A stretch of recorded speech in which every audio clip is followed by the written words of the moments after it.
Well, I'm about to start a new project. I guess it could be a Christmas project because I'm kind of thinking that maybe someone would buy it for a Christmas present.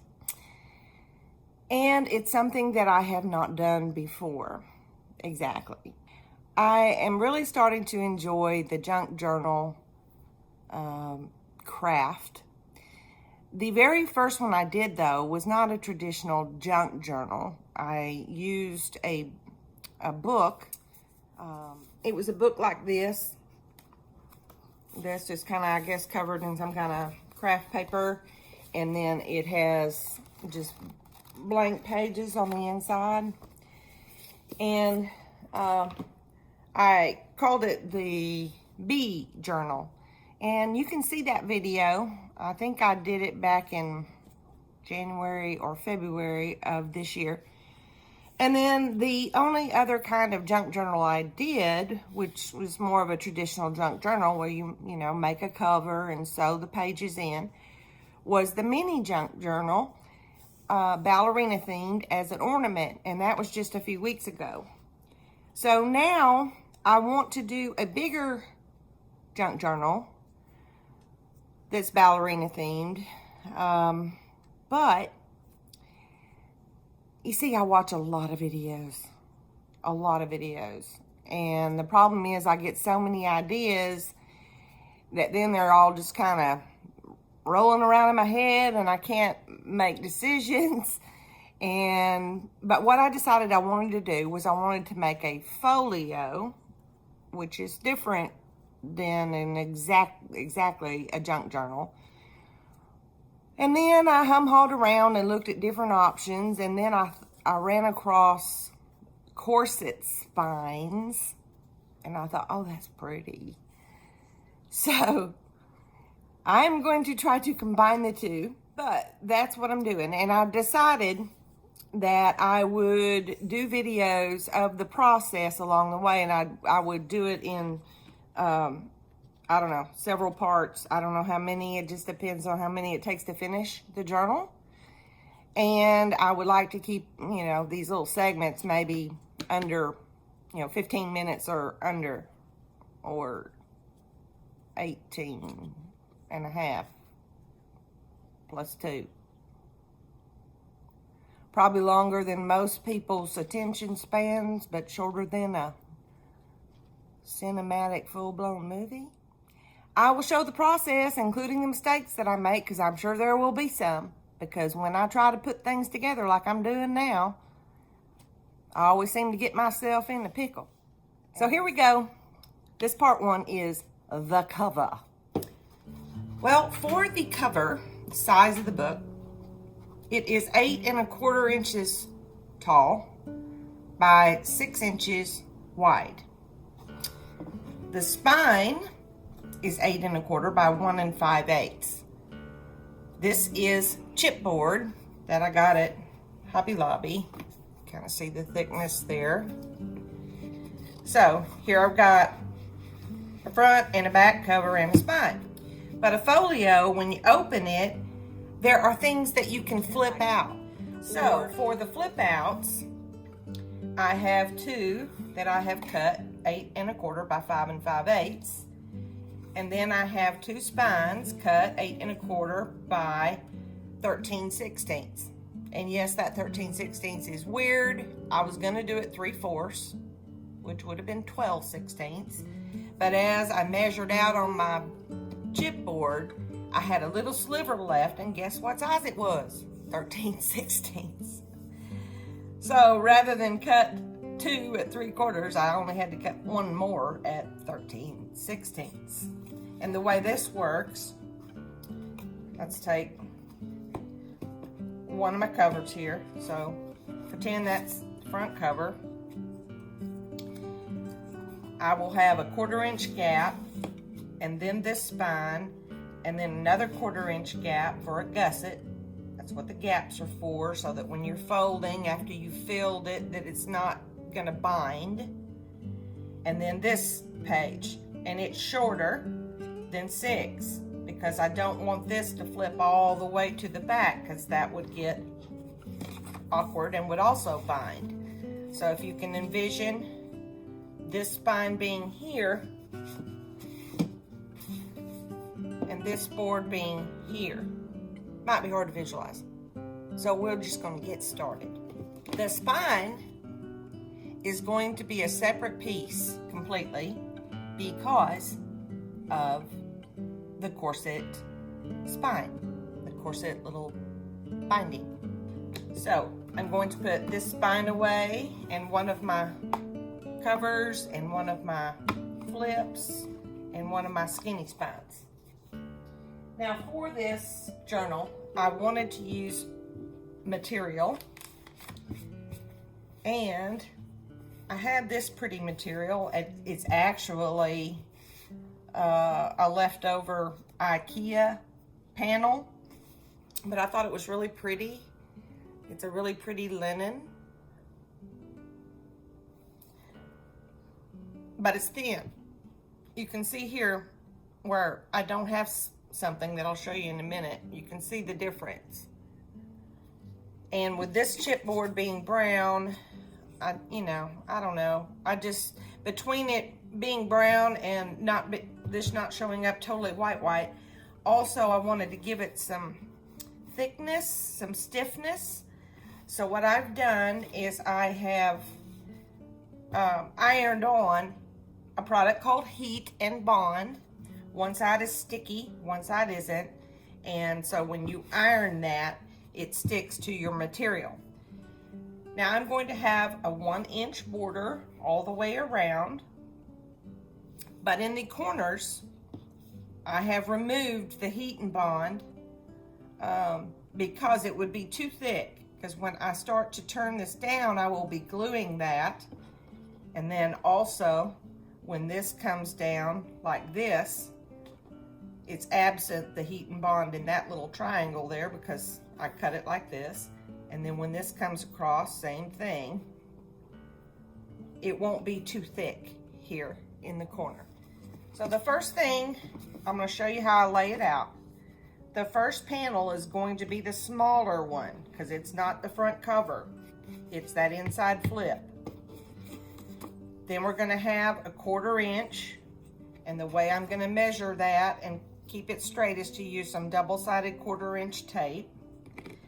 Then I'll have this small spine.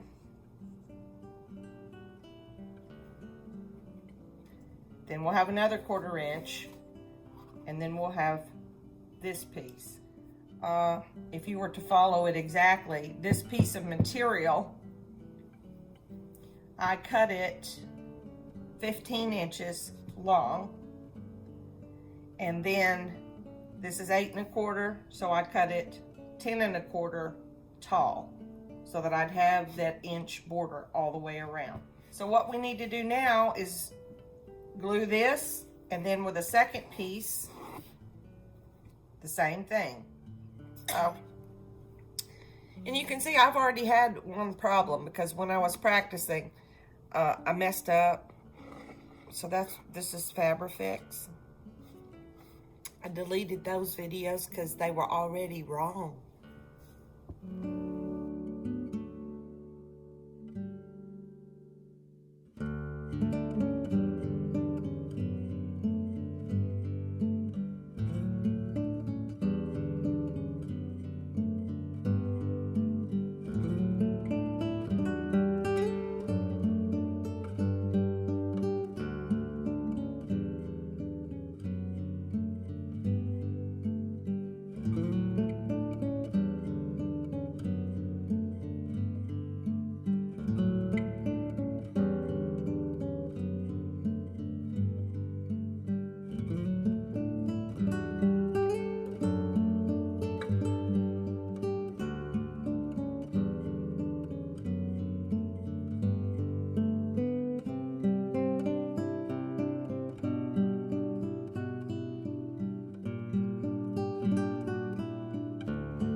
So I have to cover the spine separately for a corset stringing. So let me set these aside. Now what I have here is, again, another piece of the linen, and I've cut heat and bond and attached that exactly the same size as the spine. So I need to glue the spine on here first.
I need to make me a template for my eyelets. So I've cut a piece just of stuff here, the size of my spine.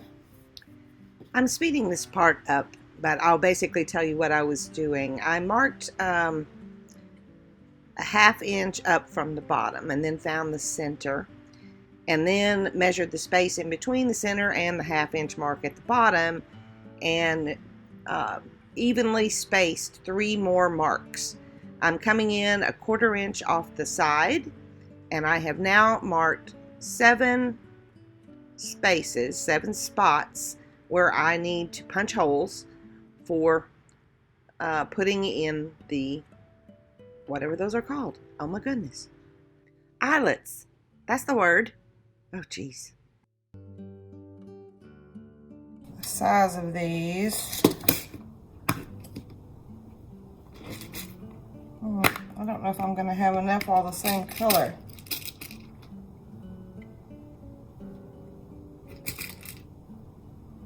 Oops, those are 2 different colors. Well, let's see.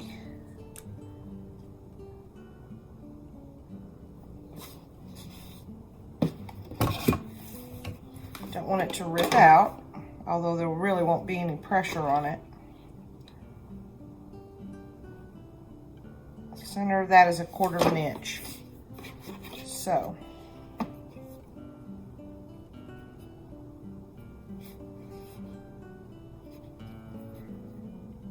there's a 1/4, and there's a 1/4.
Okay, here we go.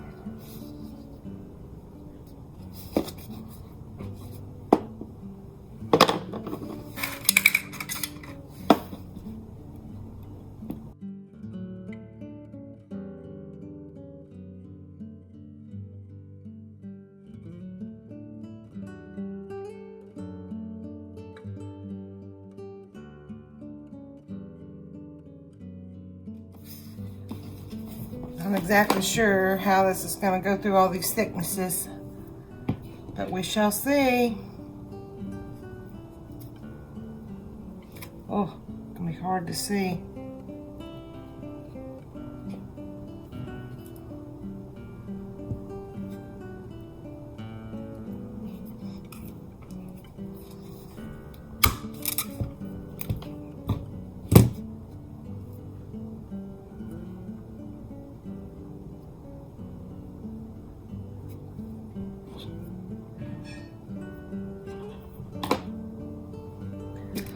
Let's see how this is going to work.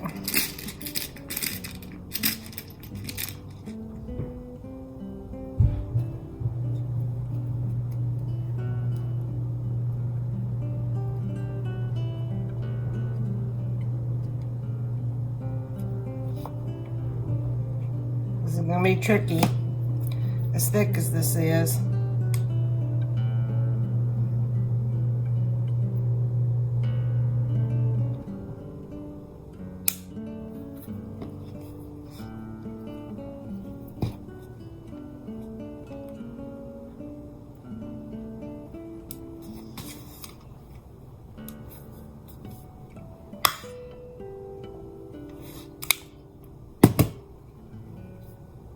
But it did work.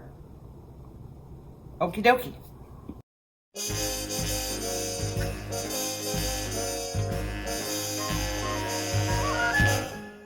Sleigh bells ring, are you listening? In the lane, snow is glistening. A beautiful sight, we're happy tonight, walking in a winter wonderland.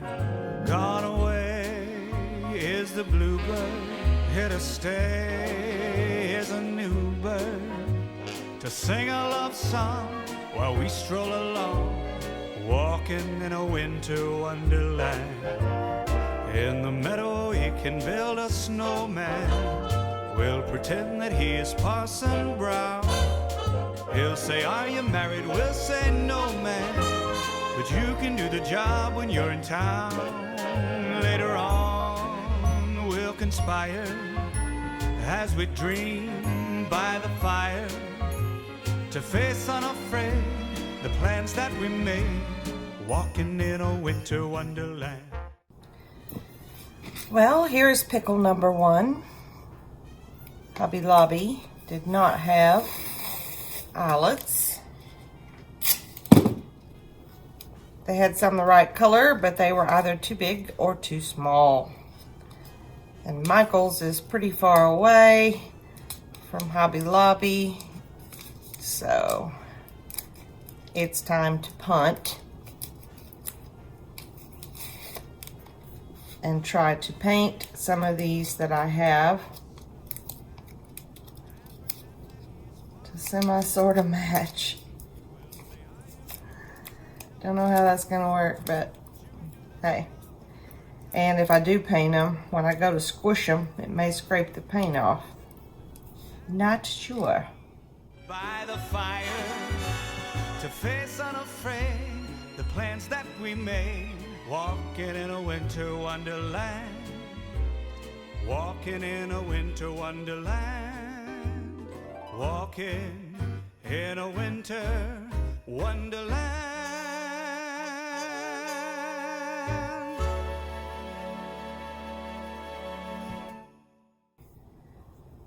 While I'm letting those eyelets dry for a moment, I want to show the next little issue I have. So we've got this, and this. And there's going to be a 1/4 inch gap in between. Okay. When you line the inside,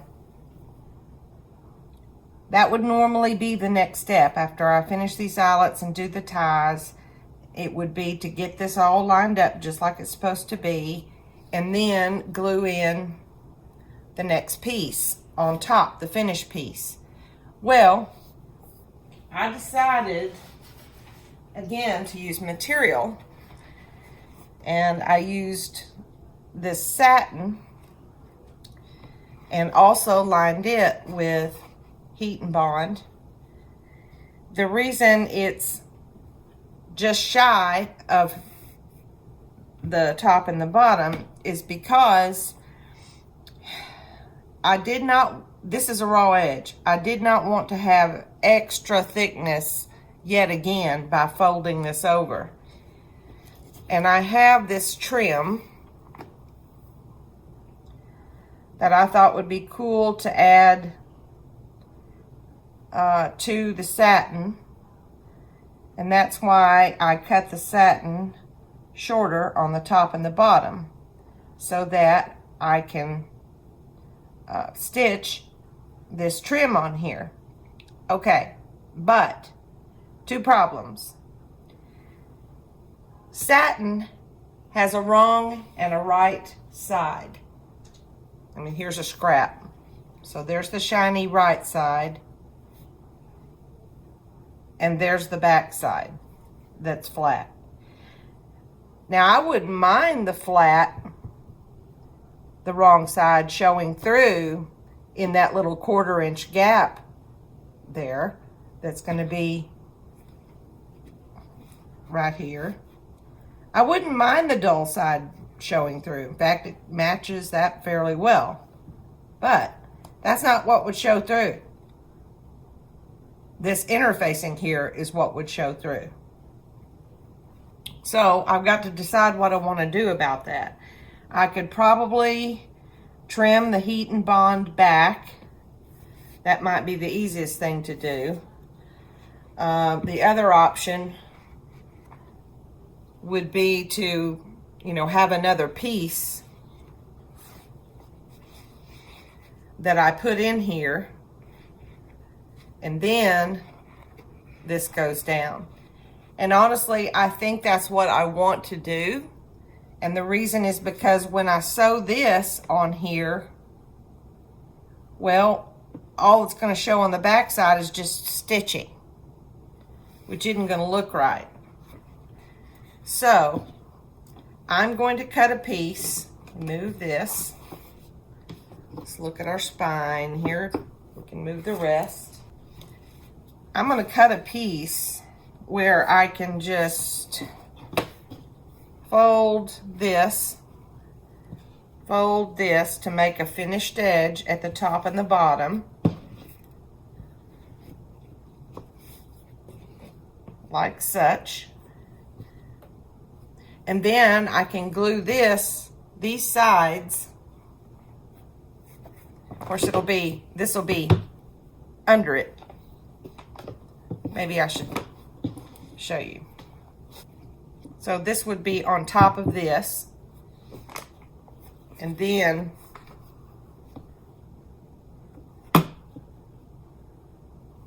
the book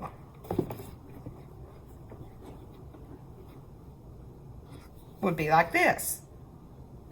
And then all I have to do is have enough material to glue it to each of the covers, and then I can put my finished piece on top of that, and it should look pretty seamless. So while I'm waiting on those eyelets to dry, I think that's what I will do. So I'm going to take this to the ironing board, and I'm going to turn it under and under to where I've got exactly the 8 1/4 inches, and I'll come back. This is pressed now.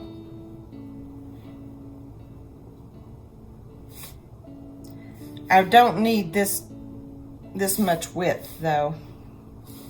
I mean, that's a lot. Probably something around there.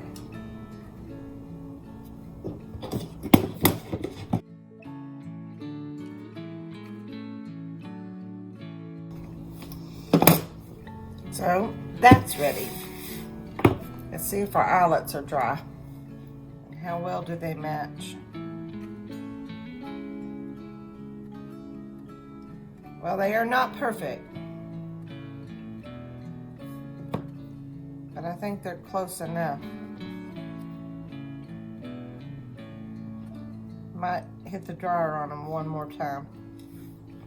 Well, I think the painting worked pretty well. I mean, I can tell the difference, but honestly, I think once I do the stringing through here, no one will ever notice the difference in color on the eyelets. So to string this through, first off, I've taped the ends of all my loose strings. Hopefully that will hold. Otherwise it gets gonna be a mess. But I'm gonna go down through the book cover first.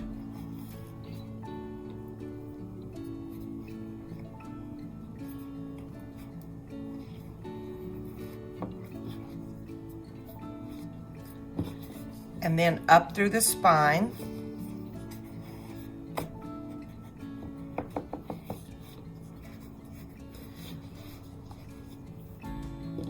Try to get them kind of even here.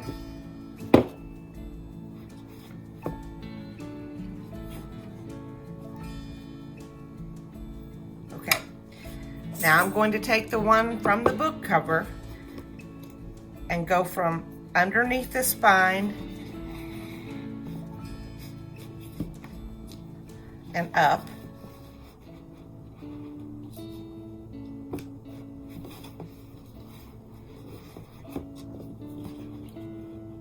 We'll have to straighten all these out later, but if my strings look a little twisted, I'm gonna try to adjust those as I go.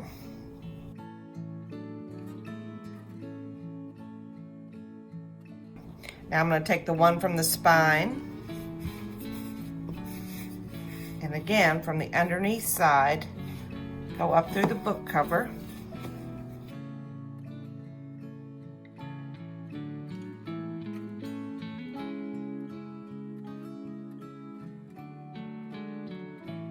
And each time we're going to work from the book cover to the spine, from the right to the left.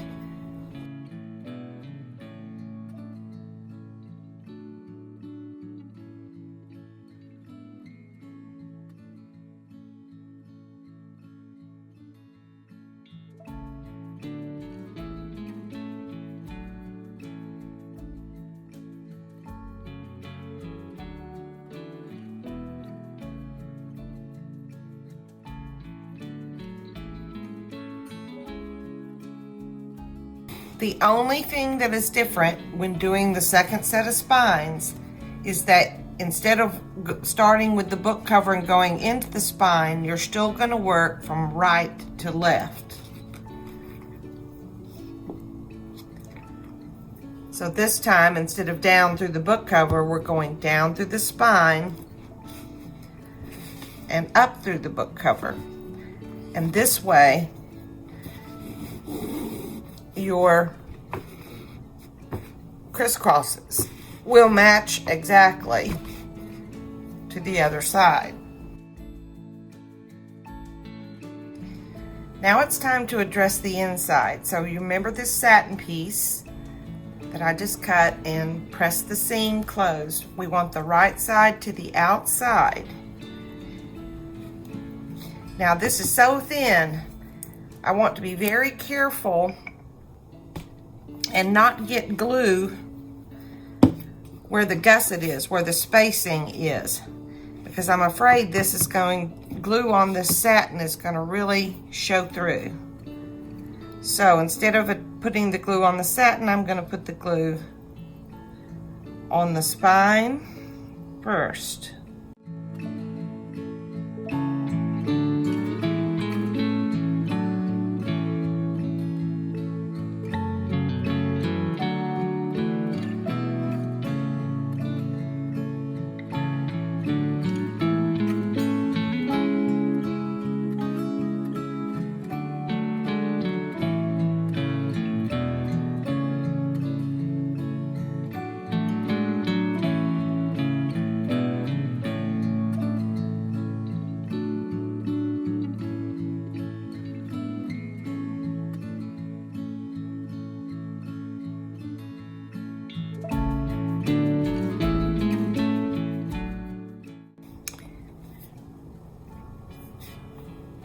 That was almost a pickle, because that's all I had left. This is what I was worried about with using satin. See that? That's glue, and it's dried. But if I had not put the heat and bond on the back of this satin, I think I would have had an absolute glue mess coming through. And this right here, when I was working on gluing this on, that area just touched a wet baby wipe. But that will be covered up. This will be covered up. All these spots will be covered up in the end with what we're going to put on the inside. But it's dry now. So this is how it folds. Folds like this, and then folds like this. This will be the front cover. The back cover, and I think I'm going to Scotch guard this fabric before I start doing a bunch of things on it, just to maybe protect it since it's such a light color. Now I need to figure out my closure. My plan all along was to use this little thing that I have, but it's going to be very, very close, because when I do my holes, I'm going to have to use brads instead of obviously the screws that came with it. And that's going to be, so it'll be these insides. So it's going to be like right here would be my holes. So I'm going to have to work on strips of paper, decorative stuff, to cover that. So,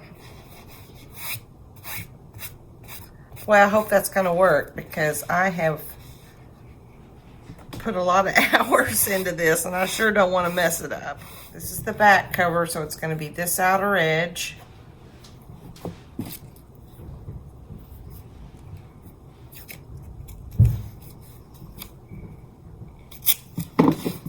And I think I'm going to mark it just to help me remember that it's this side.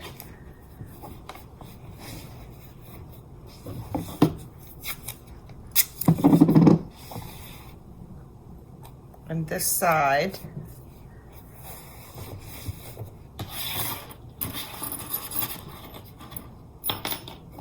And the claspy part goes on the top.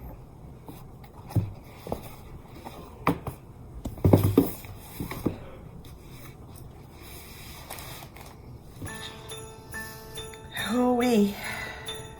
A little nerve-wracking.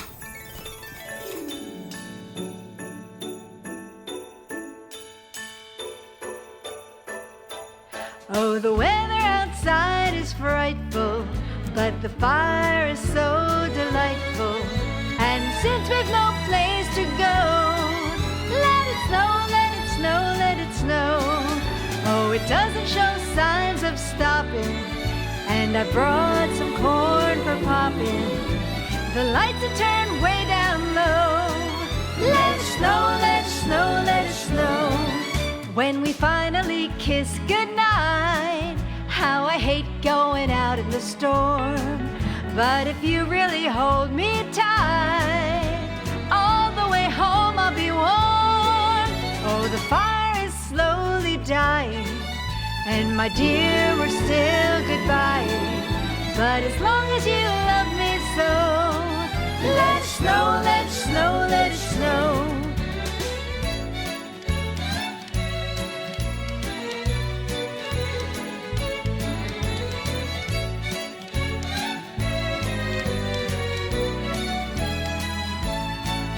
Oh, the fire is slowly dying, and my dear, we're still goodbye. But as long as you love me so, let it snow, let it snow,